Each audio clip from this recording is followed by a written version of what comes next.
que ya deberían estar viendo mi pantalla también. Confírmenme. Aún no, bro. ¿No? Sí, profe, ya se les pantalla. Ya, listo. Ok, bien, perfecto. Ok, Hamilton, agrégate ahí al chat con ese enlace. Bueno, y para los que no lo han hecho, también se pueden agregar. Ok, vámonos entonces a hacer un recorderis de lo que estábamos viendo nosotros la clase pasada y sobre lo que habíamos hablado. Bueno, ahora sí, ya aquí les voy a abrir. Bueno, el tema que vamos llevando y que hemos llevado, digamos, hasta el momento es todo lo que tiene que ver con prueba de hipótesis, ¿sí? Y en la prueba de hipótesis nosotros habíamos dicho que, pues, o eso era una forma de inferencia, ¿cierto? De inferencia, de estos métodos de inferencia que trata todo lo que tiene que ver la estadística inferencial.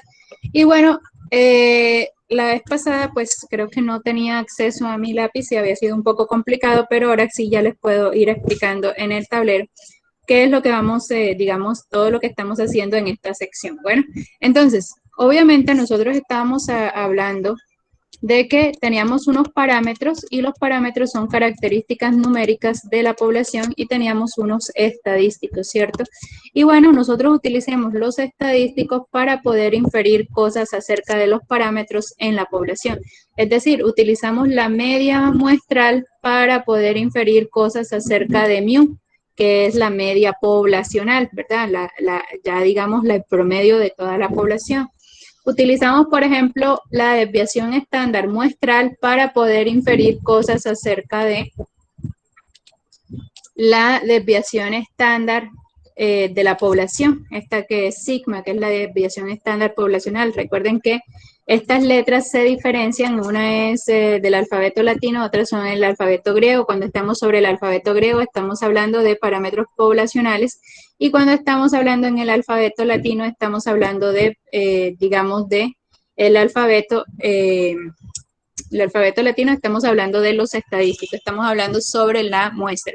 Ok, y que nosotros, ustedes tenían dos formas para hacer inferencia, bueno, en realidad más, pero las que han visto hasta el momento, pues comenzaron con estimación puntual y de estimación puntual lo utilizaron para intervalos de confianza y que ahora estábamos viendo otra forma y era a través de pruebas de hipótesis. Y pruebas de hipótesis era plantear una conjetura acerca de un parámetro, del valor de un parámetro, valor hipotético de ese parámetro, y ver si yo podía rechazar o no podía rechazar esa conjetura que teníamos. Entonces, ¿sobre qué parámetros nosotros vamos a hacer, digamos, vamos a trabajar en nuestra clase? Pues nosotros vamos a estar trabajando sobre 3 parámetros, las pruebas de hipótesis. Aquí teníamos pruebas de hipótesis sobre 3 parámetros. ¿Cuáles van a ser esos 3 parámetros? En realidad va a ser la media poblacional. Bueno, también vamos a hacer una comparación de medias, mu1, mu2. Y también vamos a hacer una prueba de hipótesis sobre lo que se conoce como la proporción, ¿verdad? La proporción. Y ahí están nuestros 3 parámetros poblacionales. Recuerden que la proporción también se denota como pi, para llevarlo también a nuestra letra griega, pero pues en algunos libros como p. Bueno, y que aparte, entonces, para esas 3 situaciones que tenemos ahí, podemos plantear pruebas de hipótesis, pero no obstante, al igual que sucede en intervalos de confianza, nosotros podemos subdividir esto en varias, digamos, varias condiciones, ¿cierto? Y esas condiciones van a ser que yo puedo hacer una prueba de hipótesis sobre la media poblacional teniendo en cuenta la desviación estándar. Si la desviación estándar poblacional se conoce, o si sigma no se conoce. Y yo creo que algo de eso ustedes debieron ver en intervalos de confianza, porque no es lo mismo hacer un intervalo de confianza cuando sigma se conoce a hacerlo cuando sigma no se conoce. Y lo mismo sucede aquí con la comparación de medias en 2 poblaciones diferentes. También va a suceder lo mismo. Si sigma se conoce, o sigma no se conoce. Y bueno, la proporción pues sí solamente va a tener una prueba de hipótesis. Bueno, entonces miren que aquí ya se nos divide todo ese tema en lo que yo les envié allá en su guía. Van a encontrar 5 secciones diferentes, ¿verdad? O 5 formas de hallar las pruebas de hipótesis. En realidad siempre aplicando los mismos pasos, pero el estadístico de prueba va a ser diferente. Entonces vamos a tener, esta va a ser una primera opción, esta va a ser una segunda opción, tercera opción, cuarta opción y quinta opción. Bueno, entonces acá, pero la dinámica siempre la misma. Bueno, siempre seguir esos 5 pasos que nosotros vimos la clase pasada para poder decir si rechazamos o no rechazamos una hipótesis.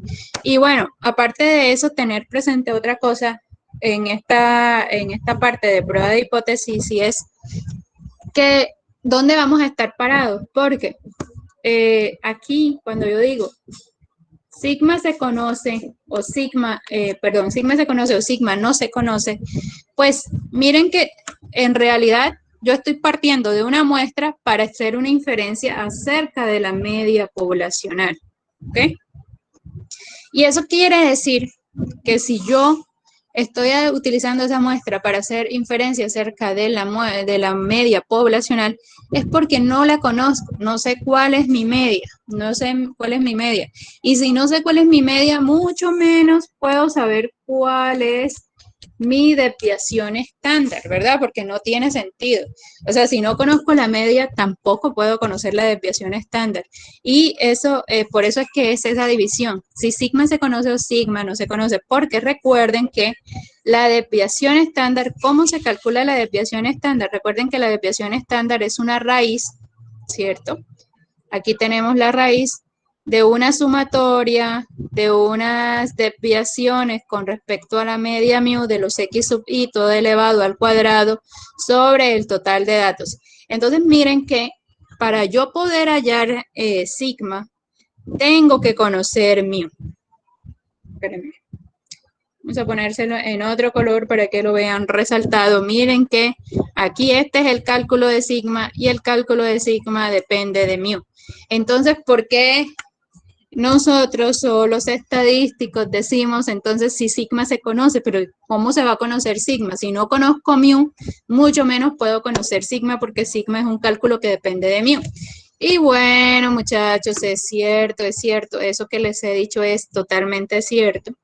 Pero lo que pasa es que a veces sigma se puede conocer por estudios anteriores, o sea, digamos que se sabe o eso de pronto lo supone el investigador, es un supuesto de pronto un poquito fuerte, pero depende de lo que ustedes estén analizando. Uno puede decir, es que yo supongo que la desviación estándar se conoce de estudios anteriores, ha sido estable y es de tanto. O sea, la desviación estándar poblacional, porque no estamos hablando de la muestral, porque si fuera la muestral, pues esa nosotros la podemos calcular, ¿cierto? La S de la muestra la podemos calcular, pero estamos hablando de sigma, o sea, de la desviación, esa variabilidad de los datos, pero de toda la población. Entonces, bueno, ustedes podríamos saber esta sigma o podríamos suponerla de estudios que se hayan hecho en la población anteriores o digamos que ustedes como investigadores saben más o menos cómo varían sus datos, entonces para no complicarse pues ustedes dicen, bueno, mi sigma va a ser de tanto porque yo sé, yo he estado trabajando 20 años en esto y yo sé cómo se comportan estos datos, pero lo más obviamente o sea, si uno está haciendo una investigación en un campo, ¿verdad? Y uno no es experto o de pronto ni siquiera experto, o sea, uno sí puede ser experto, pero pues no se supone o no se sabe la desviación estándar poblacional, pues lo más lógico es que se trabaje con esta de aquí. Cuando sigma no se conoce, va a ser como lo más usual para nuestras investigaciones. Si ustedes están comparando dos medias mediante prueba de hipótesis, lo más usual es que sea en esta parte de acá.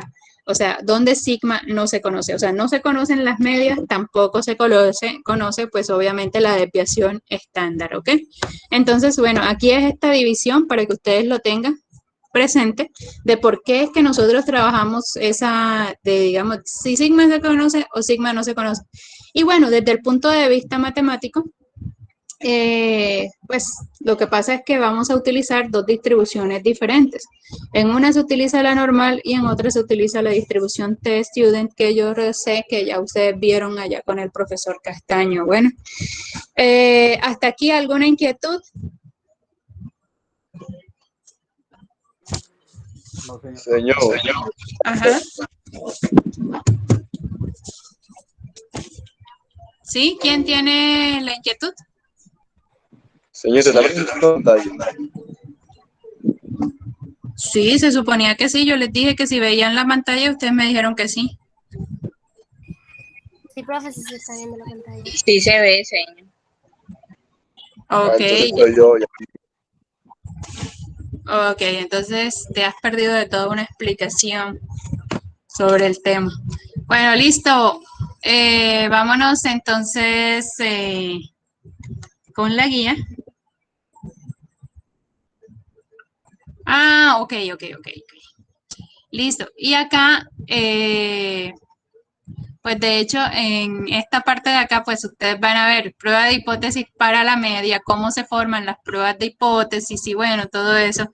Pero aparte de eso, nosotros tenemos que hacer como una nivelación entre trabajar con la tabla de la normal y trabajar con GeoGebra, ¿verdad? Porque yo sé que muchos sí saben trabajarlo, pero digamos, la clase pasada nos colgamos un poquito pues se nos acabó el tiempo y creo que esta parte de GeoGebra no quedó muy bien entendida para los que no han trabajado con GeoGebra. Entonces vamos digamos, les voy a hacer antes de seguir con la de la prueba de hipótesis una inducción, porque si ustedes van a ver toda la guía está con base en digamos, todo está explicado con base en GeoGebra. Entonces, nosotros entramos a GeoGebra Classic Probability y aquí en esta parte de acá a ustedes se les va a habilitar todo lo que tienen que ver con las funciones de probabilidad. Bueno, este link estoy en deuda de ponérselos, se los voy a igual a mandar hoy en el chat. No, mejor se los coloco en la descripción del chat para que lo tengan y sepan dónde acceder. Entonces aquí hay muchas calculadoras, digamos, de probabilidades en internet. GeoGebra es una página que es muy completa en todo lo que tiene que ver con recursos de matemática y no solamente tiene la parte de probabilidad, sino que tiene calculadora 3D, tiene muchísimas cosas, es muy completa. ¿Cómo se llama? ¿Sí? ¿Cómo? ¿Cómo se llama la página? GeoGebra.org. A ver, se lo voy a mandar aquí al chat.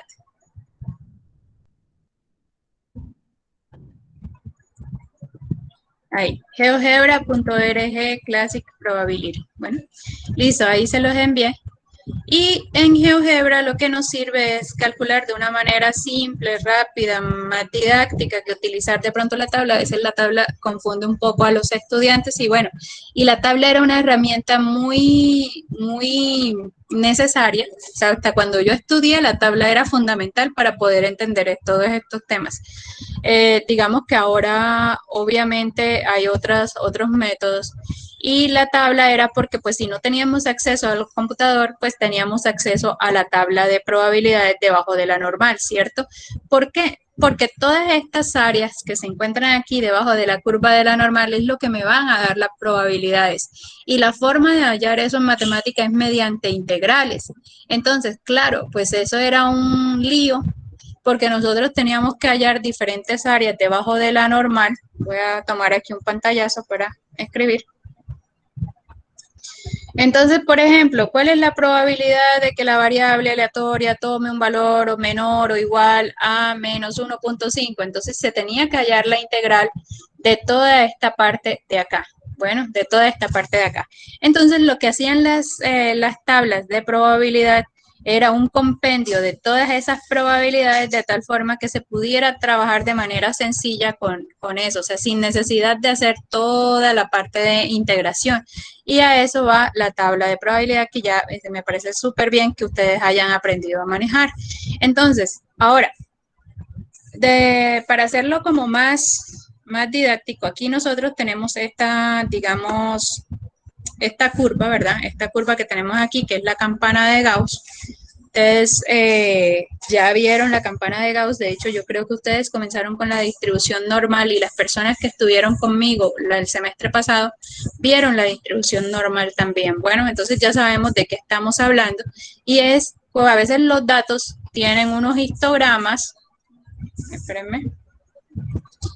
Los datos, cuando ustedes hacen unos datos por allá en su estadística descriptiva y grafican unos datos en una tabla de frecuencia, perdón, hacen una tabla de frecuencia y después grafican un histograma, a veces los histogramas, que son estos gráficos de barra, tienen esta forma así, ¿verdad?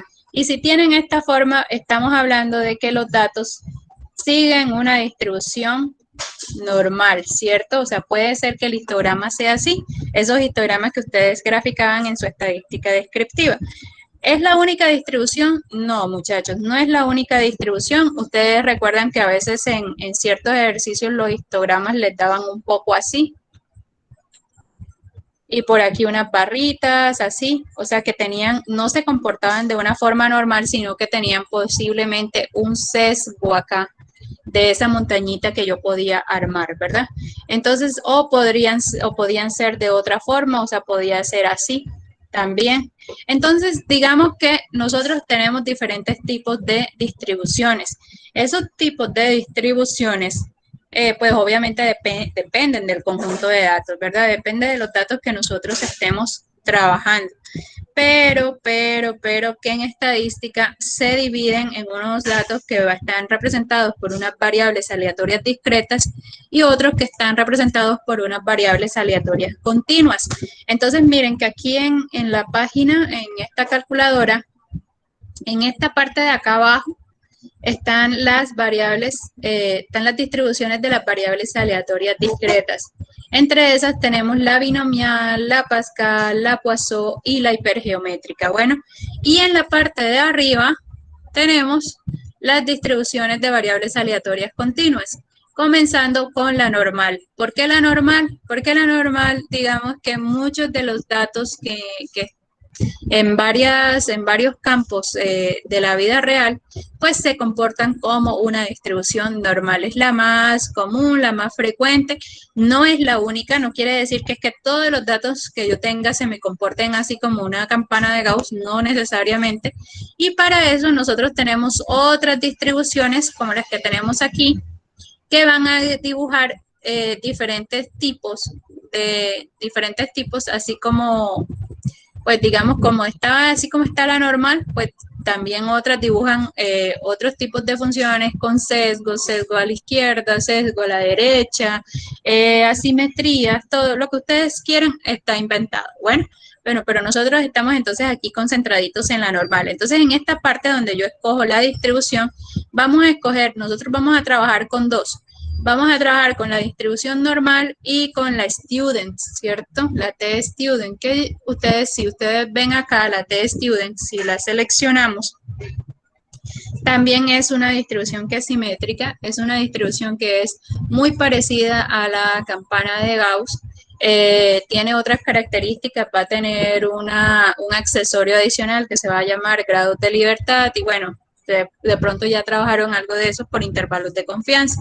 Y bueno, Student, ¿por qué? Pues Student era un señor, era un estadístico, él trabajaba por allá en una fábrica y al señor no le dejaban hacer publicaciones en matemática. Entonces el señor se tuvo que buscar un seudónimo para poder hacer sus artículos en matemática y el seudónimo que encontró, pues, o que le gustó fue Student. Entonces por eso esta distribución que tenemos acá se llama la distribución T-Student del señor Student, pero en realidad ese Student es un seudónimo que él utilizaba para poder publicar sus artículos. Bueno, entonces esas son las dos que vamos a utilizar. Entonces, si ustedes están en la normal, pues escojan normal. Si estamos en la student, pues vamos a escoger la student. Bueno, entonces acá en la distribución normal, aquí en GeoGebra, nosotros tenemos varios campitos en esta parte de acá. No sé si me puedan ver el cursor ahí en mi mouse. Entonces, por una parte tenemos la media de la distribución y por otra parte tenemos sigma, que es la desviación estándar de la distribución, ¿verdad? La distribución normal. Entonces acá no es necesario, o sea, digamos que para nosotros poder trabajar una distribución normalita, sin ser estándar, antes lo que teníamos que hacer era estandarizar la variable y pues con la estandarización íbamos a la tabla, que era una normal estándar, y hallábamos la probabilidad. Acá no es necesario. Acá en realidad, si ustedes tienen, digamos, una media que es 30 y una desviación estándar que es 8, por ejemplo, simplemente le dan los parámetros de esa distribución aquí al programa y no es necesario hacer la estandarización, ¿verdad? De x barra menos mu dividido sobre sigma, no es necesario, sino que simplemente le dan directamente los datos aquí al programa y él automáticamente adapta la normal que ustedes van a buscar, ¿verdad? Si estamos trabajando con una normal estándar, pues una normal estándar pues tiene media 0 y desviación estándar 1. Entonces ahí está esa, por defecto el programa siempre les va a aparecer en una normal estándar, ¿ok? Ahora, ¿cómo vamos a hallar esas probabilidades? Esas probabilidades que de pronto ustedes buscaban allá, que eran de este tipo. Espérenme.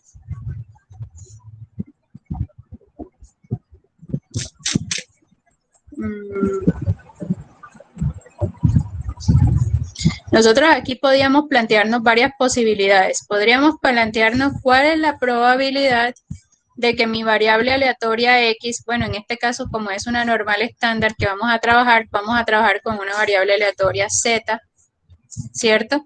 Z es una variable aleatoria para cuando nosotros estamos trabajando con una normal estándar. X, decimos X, es una variable aleatoria, pues cuando estamos trabajando con otra normal que no sea estándar. Entonces nosotros podríamos decir, ¿cuál es la probabilidad de que Z sea menor o igual, como ustedes quieran, a un determinado número K? Ok, esa era una posibilidad de los que de pronto de las probabilidades que ustedes habían planteado anteriormente.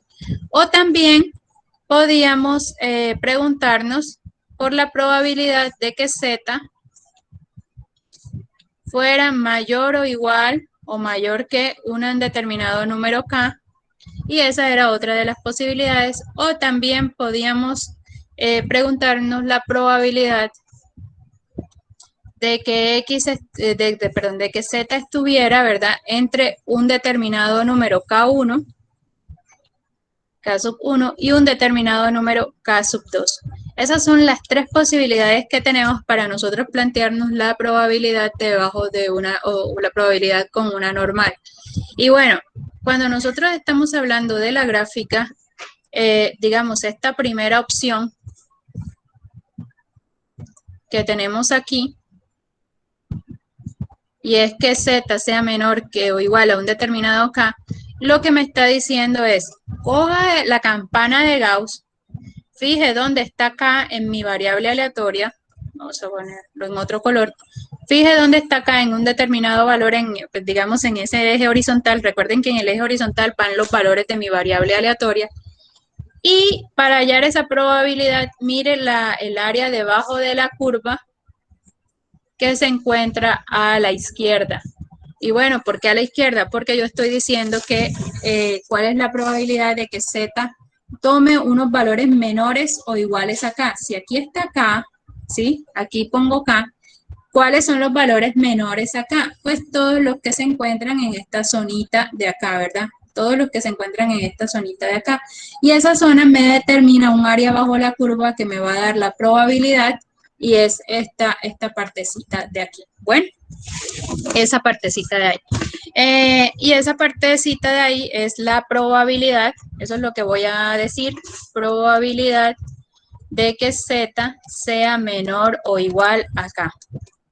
¿Ok? Ahora, ¿cuál es la otra posibilidad? La otra posibilidad es que Z sea mayor que un determinado K. Entonces, bueno, yo voy a ubicar aquí mi K y miro cuáles son los Z que me quedan a la derecha, ¿cierto? Porque los Z que me quedan a la derecha son los que son mayores o iguales a K. Entonces, miro para yo poder hallar la probabilidad, lo que me voy a ubicar es aquí y voy a ver cuál es el área que me queda debajo de la curva. Y el área que me queda debajo de la curva lo represento o va a ser la probabilidad de que Z sea mayor que K. Y bueno, y por último está cuando la variable aleatoria Z se encuentra entre dos números. Y ese es por ejemplo, que se encuentra aquí entre 0 y 1, entre 0 y 1. Entonces aquí pues Z puede ser pues siempre y cuando esté entre esos dos números, entonces, digamos, cumple con esa condición. Y acá, entonces yo lo que voy a decir es, bueno, ¿y cuál va a ser esa probabilidad? Pues esa probabilidad es el área que está debajo de la curva. O sea, es toda esta probabilidad que está en azulito. Esa probabilidad va a ser esta de acá. Bueno, esa que tenemos ahí. Y bueno, así vamos a trabajar en GeoGebra para hallar esas probabilidades. Y obviamente, aquí ustedes me van a preguntar cómo lo vamos a hacer. Y en esta parte de acá, en la parte inferior izquierda, aquí tenemos 3 botoncitos. Si nosotros entonces queremos hallar un área a la izquierda, vamos a seleccionar este primer botoncito, o sea, ese corchete que está abierto a la izquierda. Si vamos a hallar un área que sea de un intervalo, pues va a ser este que tenemos aquí, que es el del medio. Y si queremos hallar un área a la derecha, vamos a seleccionar el tercer botoncito, que es un corchete abierto a la derecha. Bueno, y dependiendo de lo que nosotros seleccionemos, aquí nos da digamos, la opción. En este caso, pues está seleccionado el de intervalo. Entonces, pues como está seleccionado el del intervalo, pues yo meto aquí o aquí, en esta parte de acá, cuál va a ser mi límite inferior de ese intervalo y cuál va a ser mi límite superior del intervalo. Y aquí automáticamente él me va a arrojar la probabilidad. Bueno, en este caso, en lo que está dibujado en azul, la probabilidad de que la variable aleatoria esté entre 0 y 1 es de 0.3413, o lo que es lo mismo 34.13%. Bueno, pero igual nosotros podemos hacer, digamos, un ejercicio para que ustedes lo vean aquí en vivo y en directo, y si tienen alguna duda me dicen. Bueno, entonces, por ejemplo, si yo estoy interesada en buscar la probabilidad de que, digamos, la variable aleatoria Z sea menor a menos 1.5, entonces voy a hallar esta probabilidad, muchachos. La primera, probabilidad de que mi variable aleatoria Z sea menor o igual a menos 1.5. Ok, y entonces eso lo que me va a decir es que voy a hallar un área a la izquierda, ¿verdad? Como voy a hallar un área a la izquierda, entonces voy a seleccionar este botoncito de acá. Vámonos a GeoGebra. Y selecciono este primer botoncito, el corchete abierto, y miren que el corchete abierto me está señalando entonces un área a la izquierda. ¿Menor que qué? Menor que menos 1.5. Y acá GeoGebra siempre le va a, digamos, a escribir aquí en términos de variable aleatoria X. O sea, no es que le vaya a cambiar a Z cuando estemos en una normal estándar. No, siempre lo simboliza con X independientemente si es una normal estándar o no. Nosotros sí sabemos que cuando estamos trabajando con una normal estándar, pues esa variable aleatoria generalmente se simboliza con X. Pero bueno, para efectos prácticos eso no importa. Y miren que me está dando ya ahí he hallado que el área bajo la curva es 0.0668, es decir, la probabilidad de que la variable aleatoria X o Z, bueno, tome valores inferiores a menos 1.5 es 0.0668. ¿Cuál es la probabilidad de que tome valores menores o iguales a 0? Pues la mitad. Recuerden que en una normal estándar mu queda en el centro. Como mu está quedando en el centro, mu es la media, y eso me divide la curva de una normal en dos, ¿verdad? Dos partes iguales. Como la curva debajo de una normal, el área es 1, o la probabilidad es 1, ¿verdad? No puede ser mayor que 1 ni menor que 0. Entonces, pues si lo divido por la mitad, pues lo que me dice es que es 0.5, y miren que efectivamente aquí me dio una probabilidad de 0.5. Si yo digo, ¿cuál es la probabilidad de que la variable aleatoria sea menor o igual a 2? Entonces miren que ya me señaló todo esto acá ya es prácticamente pues la mayoría de la curva y eso es 0.9772, es decir, la probabilidad de que mi variable aleatoria se encuentre por debajo de 2 es 97.72%, ¿ok? Entonces esos son los análisis con áreas a la izquierda. Ahora vamos a hacer análisis entre dos valores. Pues miren, pues seleccionamos este del centro, que es el del intervalo, y ponemos los dos valores de referencia que nosotros estemos interesados. Por ejemplo, entre menos 1.7, ¿cuál es la probabilidad de que estemos entre menos 1.7 y, por ejemplo, 1.4? Lo colocamos y ya miren que nos ha señalado entre menos 1.7, entre este puntico de aquí y este punto de acá. Y eso es 87.47%. Esa es la probabilidad. Igual, nosotros podemos mover esto y decir aquí entre este punto y allá abajo va cambiando. Me interesa esa área que está aquí debajo de la curva, me interesa esa probabilidad. Ah, bueno, entonces esa probabilidad es 0.173. Y está entre qué valores de Z, entre el valor de Z de 0.2315 y 0.7209. Esos numeritos que están ahí son los que quedan aquí en el eje horizontal, en este eje horizontal, aquí abajo 1 y acá aquí el límite inferior y acá el límite superior. Y de la misma forma, bueno, de igual manera, similarmente, como quieran decirlo, está el área a la derecha. Y el área a la derecha, entonces seleccionamos este tercer iconito, ¿verdad? Y aquí vamos trabajando esa área a la derecha, dependiendo de lo que esté interesada. Por ejemplo, ¿cuál es, digamos, el valor o la probabilidad de que mi variable aleatoria sea mayor a 0.8, ¿verdad? Y pues 0.8 pues es de que sea mayor es 0.2119, o sea, esta área es 0.2119 o lo que es lo mismo, la probabilidad de que mi variable aleatoria sea mayor a 0.8 es 21.19%. Bueno, ahora, ¿qué pasa con nuestras pruebas de hipótesis y que ustedes se van a dar cuenta cuando lean la guía? Es decir, esta semana, bueno, esta semana ustedes van a leer la guía. El asunto es que allá, cuando nosotros estamos hablando del nivel de significancia, estamos hablando de una probabilidad. Y el nivel de significancia es algo que ya de pronto ustedes trabajaron también en intervalos de confianza, ¿verdad? Porque en intervalos de confianza nosotros teníamos dos nombres fundamentales o dos conceptos fundamentales. Uno era nivel de confianza y el otro era nivel de significancia. Entonces, ustedes decían, con un nivel de confianza, la variable se encuentra en, no sé, un nivel de confianza del 95%, el valor del parámetro poblacional se encuentra entre este y este valor. Con un nivel de confianza se encuentra entre este o este valor. Siempre era ese mismo estilo, ¿verdad?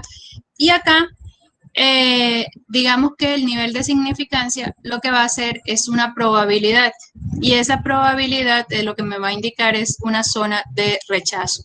Y claro, cuando nosotros hablamos en prueba de hipótesis de ese valor de significancia o lo que el investigador da es una probabilidad. Es decir, que esta probabilidad es la que está en azulito, o sea, es decir, me dan el área para que yo halle un punto aquí en el eje horizontal con tal que yo pueda definir una región de rechazo. ¿De rechazo para qué? Para mi estadístico de prueba.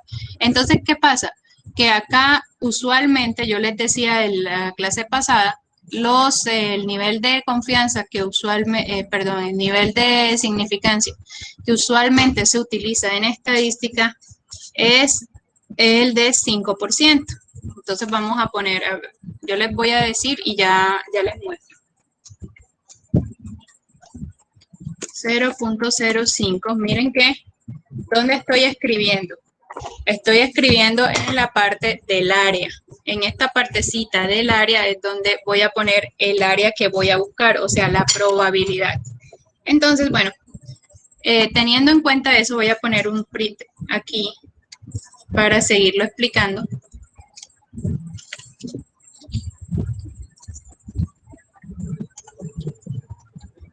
Y entonces, cuando yo quiero hallar, o sea, miren que en los ejercicios anteriores que hemos hecho, en la explicación que hemos hecho, hemos dado un punto sobre el eje horizontal para hallar un área debajo de la curva, ¿cierto? Un área que si era menor o mayor.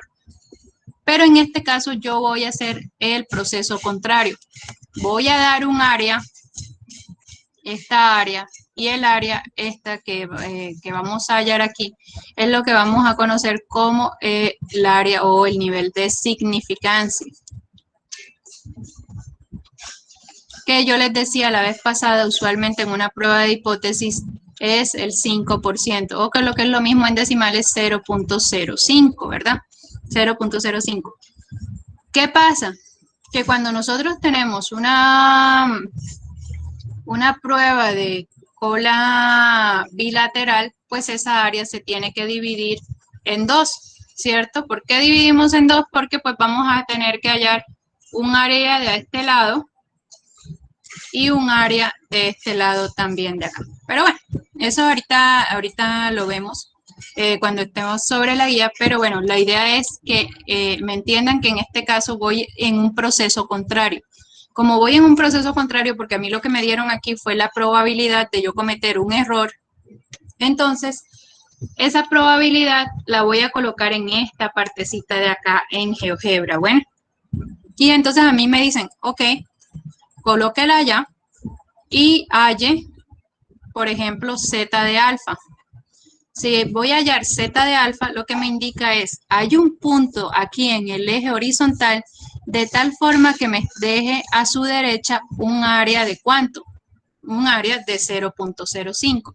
Y entonces, si yo pongo aquí, por ejemplo, z de 0.05, es un valor en este eje aquí. ¿Y cuál va a ser ese valor? Pues ese valor es el de la salida en GeoGebra de este lado de acá. Es 1.6449, que pues usualmente se redondea a 1.645. Bueno, si yo quiero si ustedes me dan otra área, por ejemplo, una área que sea toda esta acá, ¿sí? Entonces aquí pues obviamente va a ser un z de alfa diferente, ¿verdad? Porque depende de el área que yo le esté dando, así va a ser el punto que yo esté hallando en la parte de abajo. Entonces vamos acá. Vamos a GeoGebra y miremos algo acá. Si yo, por ejemplo, quiero un área de 0.1, ¿sí? 0.1 es 10%. Entonces yo aquí voy a poner 0.1. Y miren que aquí me está señalando un puntico sobre el eje horizontal y ese puntico sobre el eje horizontal, el valor me sale acá, es 1.2816. ¿Cómo lo coloco en términos de estadística? En términos de estadística yo coloco que z de 0.1 es igual a 1.2816. ¿Y cuál es ese punto 1.1816? Este es z de 0.1. ¿Y cuál es, digamos, cuál es el área aquí? Pues 0.1. Es el área o la probabilidad que yo estoy dando de error. Bueno, ahora sí, ya teniendo en cuenta esa inducción a GeoGebra, pues ya les va a quedar muchísimo más fácil entender lo que se les plantea en la guía, ¿ok? Allá en el Word que yo en el PDF que les envié, pues ahí está el paso a paso de cómo se halla cada uno de los valores y se aplican cada uno de los pasos. Hasta aquí, ¿alguna inquietud, muchachos? Profe, o sea, lo que tenemos que hacer con eso es que en cada cuadrito de los que están abajo, automáticamente después que uno coloque los valores, se nos va a reflejar en la gráfica, ¿verdad? Sí.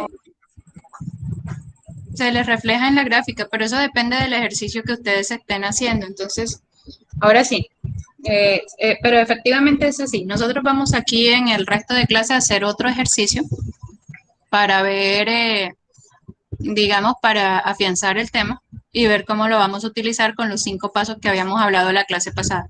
¿Alguna otra inquietud?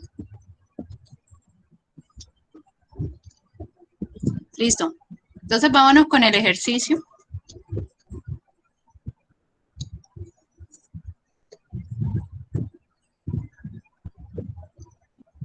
Entonces, el ejercicio que vamos a hacer a continuación es una prueba de hipótesis para la media mu, ¿verdad?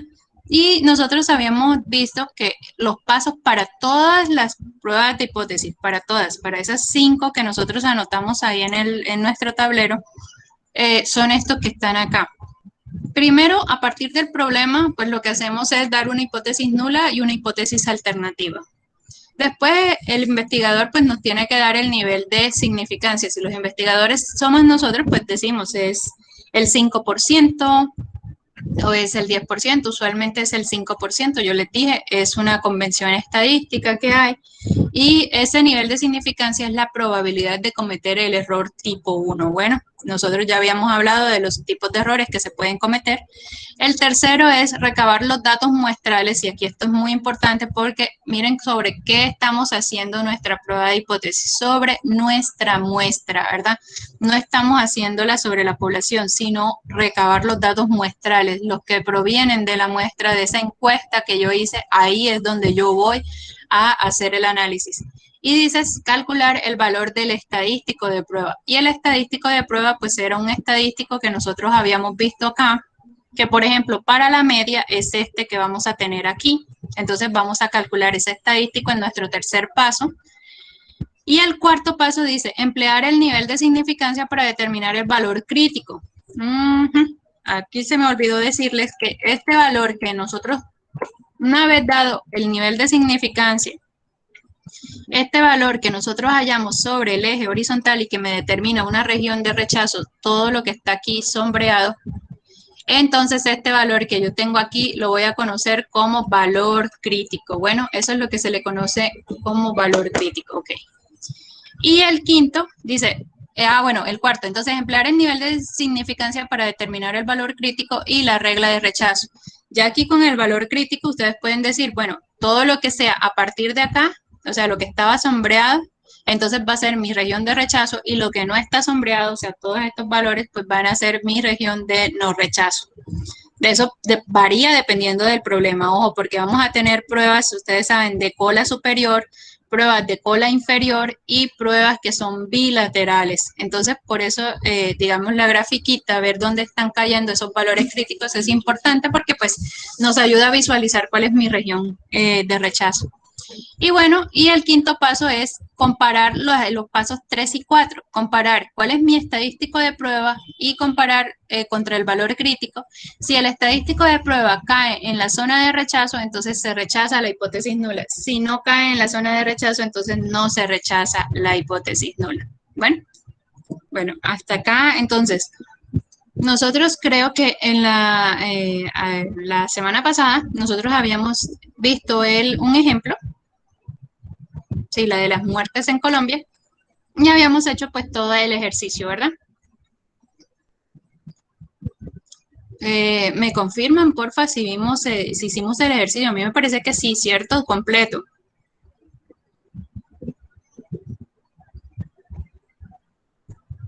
Hola, ¿están ahí?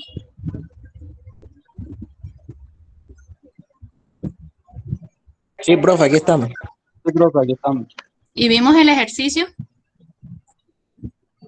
Sí, señora, ese sí, el primero. El primero, entonces vámonos con el segundo. Nosotros vamos a hacer el segundo ejercicio, pero les queda de tarea para la casa, ya que tienen la guía esta semana, leer toda la guía y con base en la guía terminar de hacer, pues digamos, practicar, ver los ejercicios y todo eso. Y en la próxima clase, pues ya hacemos como una sesión en donde si tienen inquietudes acerca del método, bueno, de las pruebas de hipótesis. Entonces dice acá, algo que tiene que ver con ustedes. Dice, las declaraciones de impuestos presentadas, este ejemplo 2, las declaraciones de impuestos presentadas antes del 31 de octubre obtienen un impuesto promedio de 1.056.000 pesos. Considere la población de los declarantes de última hora como aquellos que presentan su declaración después de esta fecha, normalmente después de 31 de octubre. Un investigador sugiere que la razón para que estos declarantes esperen hasta última hora, bueno, hasta últimos días, se debe a que en promedio el impuesto del liquidado es menor. En una muestra de 400 personas que presentaron su declaración entre el 10 y el 15 de noviembre, la media del impuesto fue 910.000 pesos. De las hipótesis apropiadas de manera que el rechazo de H sub 0 favorezca la sugerencia de este investigador. Con un alfa, recuerden que alfa es el nivel de significancia, con un alfa igual a 0.05. ¿Cuál es su conclusión? Por experiencia se sabe que es posible considerar que la desviación estándar poblacional es de sigma igual a 1.600.000. Entonces vamos a analizar este problema. Esto era como que antes, ahora porque pues van por dígito de cédula la declaración de renta, ¿verdad? Pero antes pues digamos que había una fecha y con base en esa fecha, esperen muchachos, hay alguien que creo que tiene activado el micrófono de pronto, revisen su micrófono, es que tengo un ruido acá. Nadie tiene activado el micrófono. Espérenme que tengo un ruido bastante molesto en la presentación. Voy a desconectarme y me vuelvo a conectar. Bueno, no se vayan a ir. Y comenzamos nuestro ejercicio. Bueno, señor.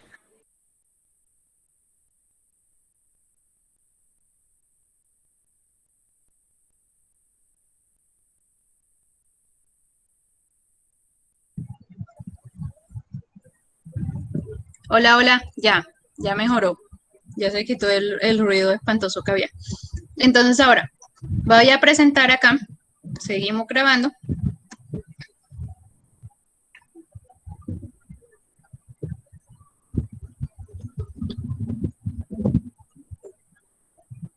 Ups, solo que se me borraron los comentarios de las personas que habían llegado de última. Entonces, si alguien llegó tarde, por favor, vuélvanse a registrar ahí en el chat de asistencia. Bueno, porque se me borraron los mensajes para poderlos registrar. Listo. Entonces, vámonos con la prueba. Entonces, aquí ya deberían estar viendo mi pantalla. Sí, creo que sí. Entonces, ¿qué significa esto? Bueno, que hay una declaración, hay unos impuestos, ¿verdad?, que hay que pagar y la fecha límite es el 31 de octubre. Entonces, ¿qué pasa? Que hay unas personas que declaran sus impuestos de manera oportuna y esas personas obtienen en promedio una liquidación de 1.056.000 pesos con una desviación estándar conocida, supuesta, de 1.600.000, ¿cierto? Una desviación estándar poblacional con, digamos, aquí contra un valor hipotético que se dice que de las personas que presentan aquí oportunamente su declaración de renta. Entonces viene por allá un investigador y dice, oiga, pero yo he visto que hay unas personas que son declarantes de última hora. Esos declarantes de última hora se esperan hasta último momento para declarar porque dicen que la liquidación les sale un poco menor que ese valor hipotético. Entonces, bueno, entonces la idea es probar quién tiene la razón. Si ese investigador tiene la razón y efectivamente de pronto hay unos declarantes de última hora que lo hacen, o puede ser que la declaración sea menor por diferentes circunstancias. Puede ser que las personas que lo hacen de manera oportuna pues tengan en cuenta muchas cosas a la hora de declarar, van con tiempo, hacen su declaración bien y puede que las que sean de última hora ingresen ahí, pues digamos a lo loco, a la ayuda renta, ponen cualquier cosa para ver si les da o no les da y digamos hacen una declaración incluso de pronto hasta o con omisiones, ¿verdad? Bueno, y le sale una liquidación un poco menor. Entonces la idea de este ejercicio es que se tomó una muestra de 400 personas. De esas personas que declararon a última hora, bueno, aquí presentaron la declaración entre el 10 y el 15 de noviembre, y la liquidación del impuesto de esas personas, de ese promedio de esas 400 personas, fueron 910.000 pesos, ¿ven? 910.000. Ahora, el investigador dice, bueno, con un alfa igual a 0.05, ¿verdad? O esa es mi probabilidad de error tipo 1. ¿Cuál es la conclusión? Bueno, vamos a ver. Entonces, para abordar este ejercicio, nosotros tenemos que plantearnos los 5 pasos que tenemos acá arriba. Esos 5 pasos que están en la, digamos, en nuestra presentación, en las diapositivas, estos 5 pasos. Y lo primero es el paso de declarar la hipótesis nula y declarar la hipótesis alternativa. Entonces, bueno, vamos a hacer eso. ¿Qué es lo que queremos probar? Porque acá dice, de las hipótesis apropiadas, de manera que el rechazo de H sub 0 favorezca la sugerencia del investigador. Es decir, queremos probar lo que está diciendo el investigador. ¿Y qué es lo que está diciendo? Recordemos que la hipótesis, en la hipótesis alternativa está lo que queremos probar. Es decir, que queremos probar que la media mu o la media de los impuestos que se pagan o que pagan ese conjunto de personas que son declarantes de última hora es menor a 1.056.000 pesos, ¿verdad? Contra una, digamos, una hipótesis nula. Esta es la hipótesis alternativa o hipótesis de investigación, recuerden.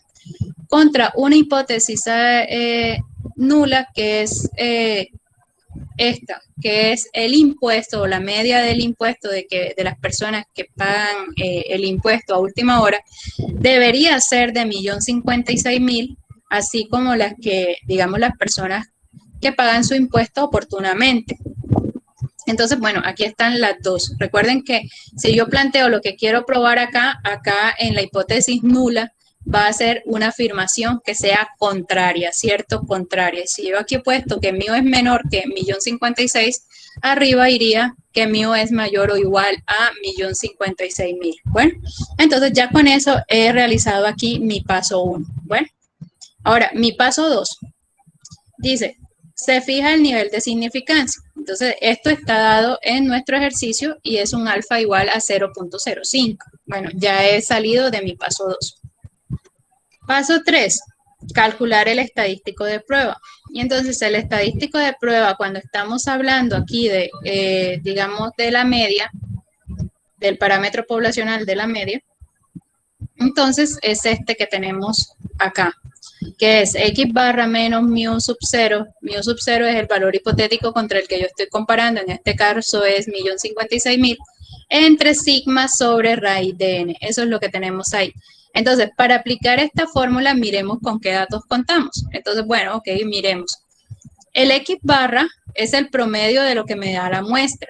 Y en este caso, de esos 400 personas que yo tomé, me dice que esas 400 personas, la liquidación promedio de esas que declararon a última hora fue de 910.000 pesos. Entonces, ese es mi X barra en esa fórmula de ahí. ¿Cuál es mi mu sub 0? Mi mu sub 0 es el valor hipotético contra el cual que yo estoy comparando y es ese 1.056.000, valor hipotético contra el cual se compara. Sigma, pues sigma es la desviación estándar poblacional, que en este caso se dice que es conocida, ¿verdad? Y digamos es de 1.600.000 y eso lo encontraron aquí en el ejercicio. Por experiencia se sabe que es posible considerar que la desviación estándar poblacional es de sigma igual a 1.600.000. Entonces, acá lo coloco entonces en mi desviación. Y n es el número de elementos de la muestra. Pues, ¿quiénes fueron? ¿Cuántas personas de declarantes de última hora fueron las que yo analicé? Pues 400, ¿ok? Ahora, ¿qué hacemos a continuación?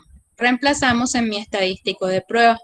Entonces, ese z, ¿verdad?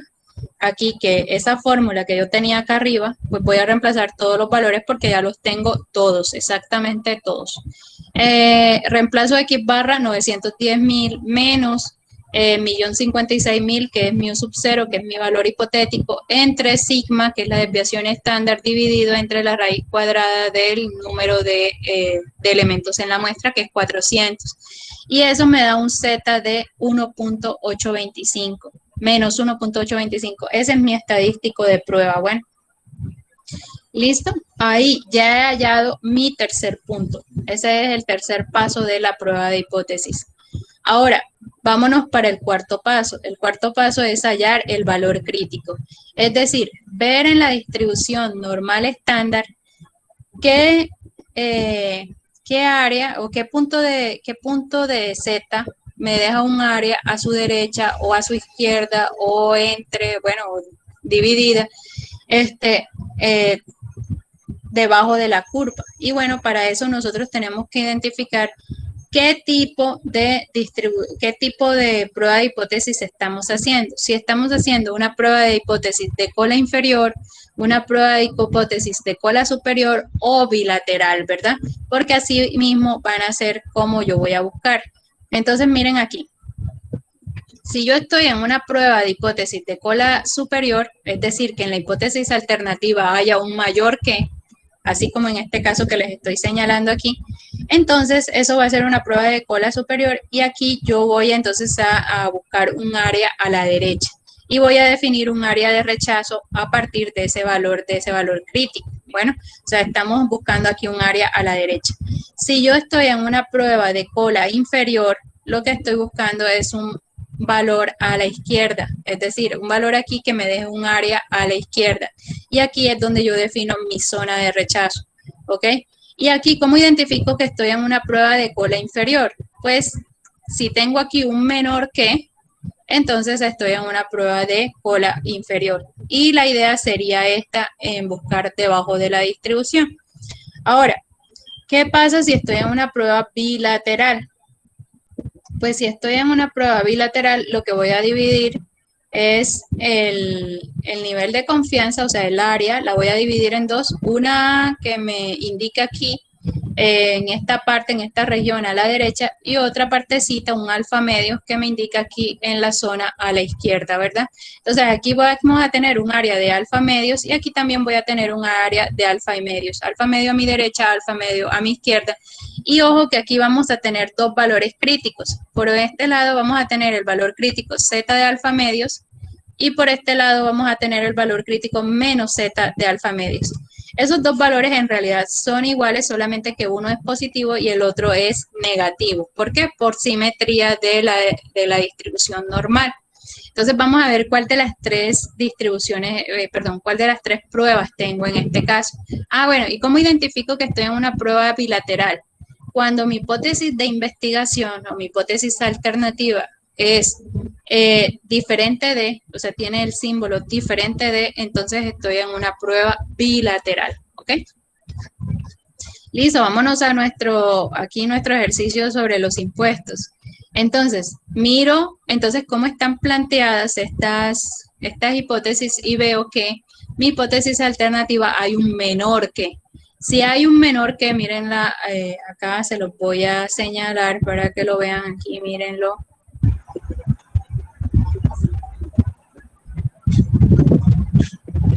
Hola. Sí, profe, aquí lo escuchamos. Estamos escuchando. Ok, se me cerró el Word y se me cerraron todos los archivos, no sé, se me detuvo, pero no importa, ya lo vuelvo a abrir.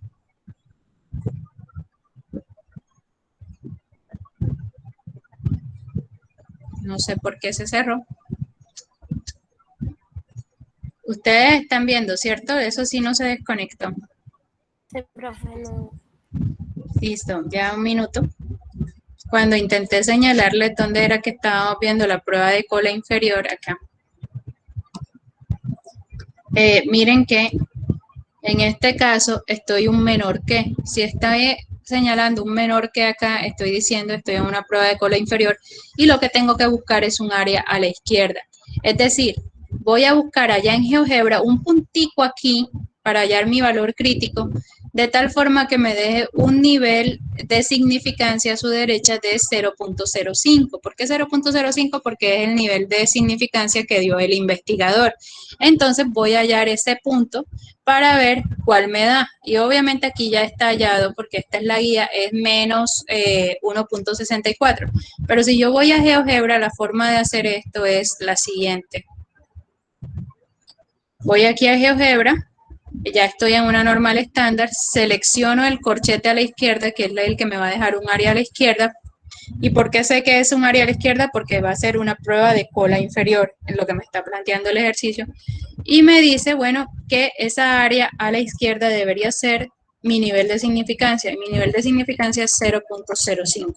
Y miren que ahí automáticamente ya me ha, digamos, determinado mi región de rechazo. Es decir, todos los números que sean menores que este puntico que está ahí acá, van a caer dentro de mi región de rechazo. ¿Y cuál es ese puntico? Pues ese puntico me lo dio GeoGebra aquí, es menos 1.6449, o sea, menos 1.645. Todos los valores de Z o todos los estadísticos que caigan por debajo de ese valor van a caer en mi zona de rechazo. Y los que caigan por encima de ese valor, pues miren que no están sombreados, acá están en mi zona de no rechazo. Entonces, bueno, eso voy a hacer a continuación. Aquí está, miren, la que está en verde es zona de no rechazo, la que está en rojo es la zona de rechazo. Entonces, mi estadístico, mi valor crítico es menos 1.645, ¿verdad? Ahora, tengo que compararlo, ahora ya para el último paso, tengo que compararlo contra mi estadístico de prueba. O sea, al final, el quinto paso es comparar mi valor crítico con mi estadístico de prueba.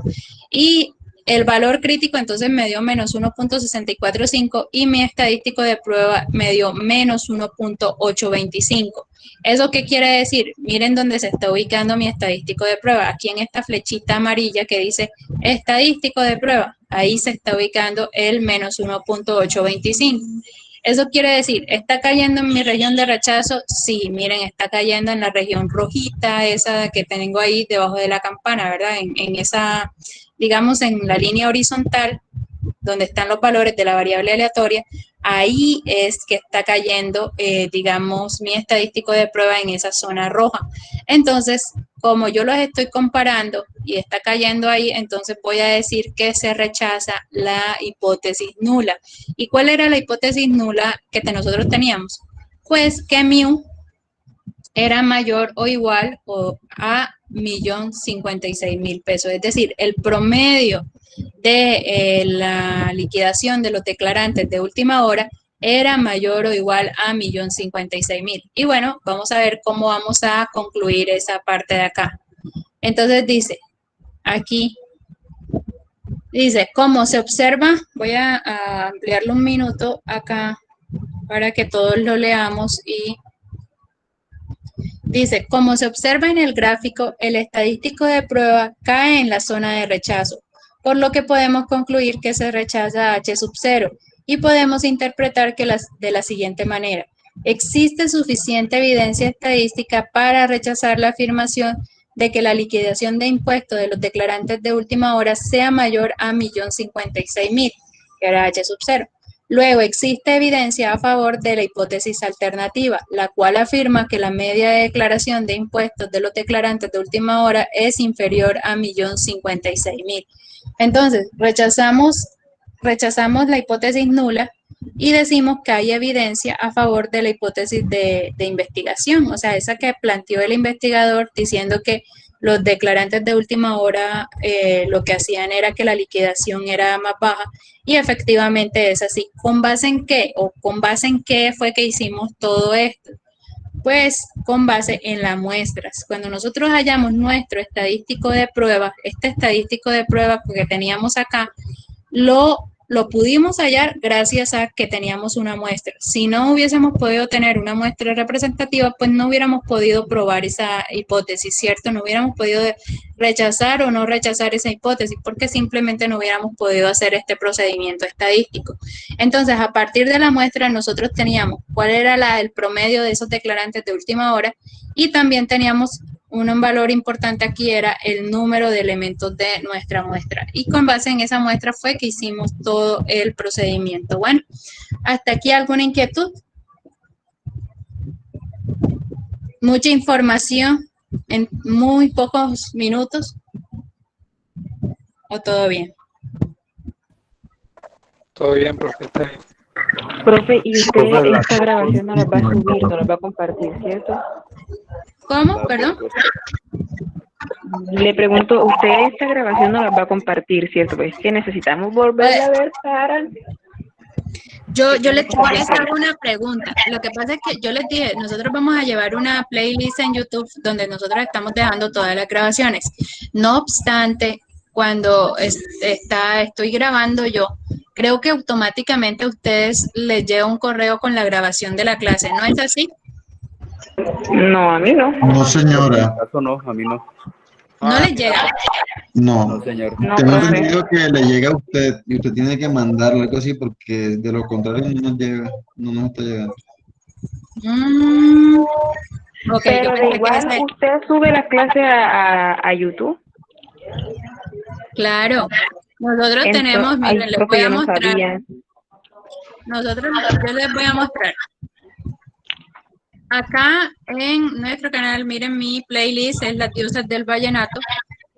Voy aquí al canal y en nuestro canal nosotros tenemos una lista de videos, ¿verdad? Esa lista de videos, aquí en nuestra lista de videos que yo les coloqué, incluso en el grupo está, el grupo debe estar, digamos, el link. Aquí está la lista. Estadística inferencial grupo 1. Y bueno, en estadística inferencial grupo 1, ahí ustedes pueden ver todos los videos de todas las sesiones que nosotros estamos llevando. Esta primera sesión fue de reglas. No les he colocado la de la semana pasada, me toca colocársela porque yo tenía entendido que a ustedes automáticamente les llegaba la grabación, pero si no les llega no hay problema, ya mismo les coloco los dos videos, el de la semana pasada y el de esta semana, para que ustedes simplemente entren al link de la playlist y puedan verlo. Ahora, otra cosa, aquí estos tres, digamos, videos que les he colocado son del profesor Castaño. Y para que ustedes también lo tengan de apoyo, está la explicación de él. Ustedes saben que él tiene videitos cortos en donde él explica los temas. Entonces, él obviamente tiene la explicación de la prueba de hipótesis. Entonces, pues no está de más también que ustedes se vean la cápsula de microsaber del profesor Castaño. Y también miren que aquí está otro ejercicio 1 y ejercicio 2 de desarrollo del tema, también para que ustedes lo puedan ver. Entonces, para que tengan material, aparte de eso tienen la guía, aparte de eso tienen el libro, el texto guía, o sea, tienen varias cosas para estudiar. Un minuto, muchachos, espérenme.